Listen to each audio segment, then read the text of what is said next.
ஓம் ஸ்ரீ சாய்ராம். மார்கழி 18 திருவெம்பாவை பதிகம் 18.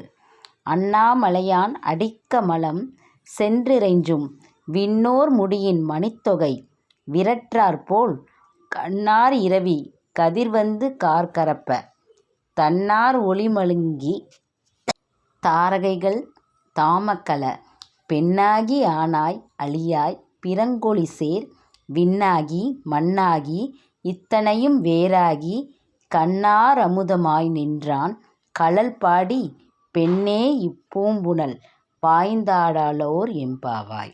சூரியனின் ஒளிக்கீற்று வெளிப்பட்டதும் விண்ணில் உள்ள நட்சத்திரங்கள் எல்லாம் எப்படி மறைந்தனவோ அப்படி அண்ணாமலையாரின் திருவடியை பணிந்ததும் தேவர்களின் மணியுடியிலுள்ள நவரத்தனங்கள் ஒளி இழந்தன.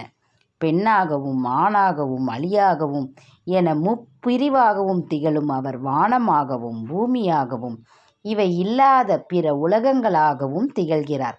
கண்ணுக்கினிய அமுதம் போல் தோன்றும் அவரது சிலம்பணிந்த திருவடிகளை புகழ்ந்து பாடி பூக்கள் மிதக்கும் இந்த குளத்தில் பாய்ந்து நீராடுங்கள். விளக்கம்: ஆண் இனம் பெண் இனம் நீங்களாக அலி என்ற இனம் இருக்கிறது. இறைப்படைப்பின் அதிசயம் அது. அதனால்தான் அவர்கள் திருநங்கை என பெயர் சூட்டி அவர்களை கௌரவித்துள்ளோம். இறைப்படைப்பில் எதுவுமே கேலிக்குரியது அல்ல, எல்லாம் அவன் செயல். இறைவனே அலியாக இருக்கும்போது மனித படைப்பில் இருந்தால் என்ன?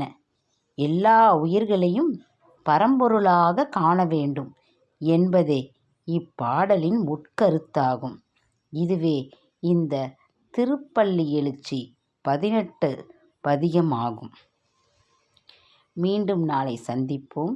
இந்த சேனல் பிடித்திருந்தால் லைக் செய்யுங்கள், ஷேர் பண்ணுங்கள், சப்ஸ்கிரைப் செய்யுங்கள். நாளை திருவெம்பாவை 19 பார்ப்போம்.